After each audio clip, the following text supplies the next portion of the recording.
A common complaint that we'll hear from a lot of patients in our clinic is that during back squats, they'll get either pain and or tightness in their lower back at the bottom of their back squat, especially from transitioning from the whole to the ascent. So what I want to do today is talk about a couple modifications and cues that you can use to help to remedy this. So as we take a look at Jen doing a back squat, one of the things that we can see is that as she transitions from the bottom position into her ascent, she doesn't have an equal rise of both her hips and her torso.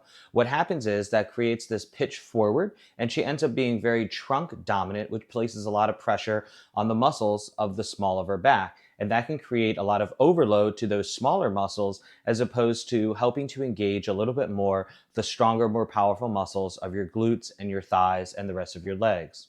So one really easy cue to think about is that when you have the bar on your back is to think about engaging your lats a little bit more.